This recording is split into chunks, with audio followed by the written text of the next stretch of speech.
All right, so now that we've gone through the different types of kefir, the pros and cons of each, and how to grow them at home, hopefully you have enough information to determine which type you would like to start with and try. And so I want to tell you where to get them. So I've been able to find really good quality kefir grains even on Amazon. I started out buying mine from a site called Cultured Food Life, and those are some really great grains. They came in dairy milk, but I just took them out of the dairy milk and then started growing them in almond milk. And that was my very first venture at converting dairy kefir grains over to plant-based kefir grains. And then I bought my water kefir grains on Amazon, and this next batch of milk kefir grains that I've recently purchased, I got also from Amazon from a company called Mr. and Mrs. Kefir. And they've been really great grains that have been really healthy and have done really, really well in my soy milk.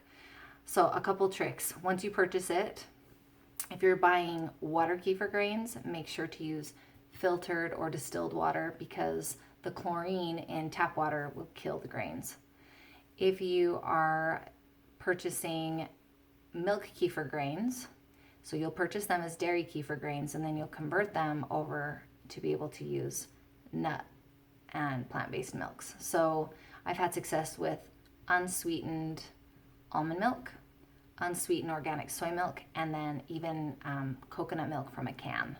But because I'm trying to go low saturated fat, I am avoiding the canned coconut milk. But that does make a really rich, creamy, tropically tasting kefir. I find that I still get the creaminess, but with less fat and more health benefits if I use soy milk. I would avoid any nut milks that have artificial flavoring in them, like vanilla flavored. The chemical process that the bacteria go through when it eats all the sugars just makes those varieties taste really, really gross, in my personal opinion. So, can you still use kefir if you forgot about it and it's been sitting there for a few days? Yes. It's not really going to go bad. If you don't feed them for a really long time, weeks and weeks, they may die. But if you leave them sitting for a couple extra days and you forgot and you're like, shoot, I need to get back to it, just start the process back over again. You can consume that kefir, but it will be very sour because remember, these bacteria grains are fermenting the sugars in whatever nut milks and sweetener that you're using.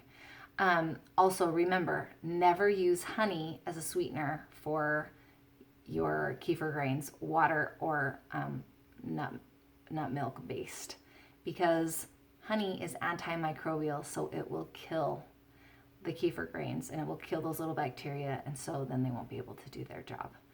If you're leaving on vacation, usually what I do is I get a larger jar and fill up extra soy milk in it, and then just put a lot extra of agave in there and leave it in my fridge for the time that I'll be gone. And that just slows down the process and kind of slows them down. And so they have plenty to eat while you're away and they'll bounce right back as soon as you get back. It might take, 2 or 3 days of the turnover for you to see them bounce back, but they should bounce back just fine. With water kefir grains, if you're going to be gone for a long time, you can just pour the water off of them, rinse them a few times, and then just keep them in your fridge without any liquid on them, and it kind of dehydrates them and kind of keeps them in a state of stasis while you're on vacation. So those are some little hints that will help you have success. Just know that you can't really hurt them unless you try to feed them honey, and they're pretty hardy.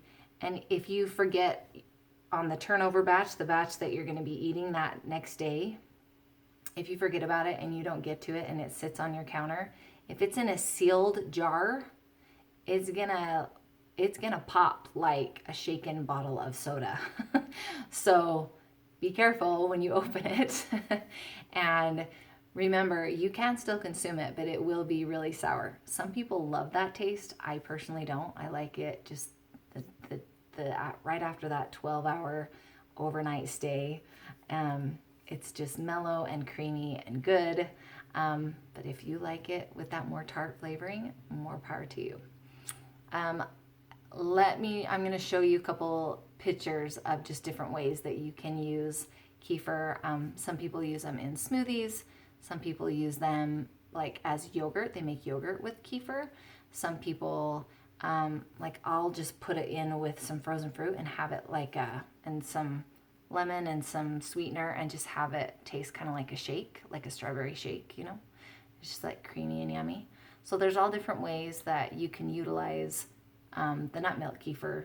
A lot of people use water kefir. They ferment it enough so that it gets bubbly and they put flavorings in it. So it's kind of like a bubbly little soda drink that you can drink.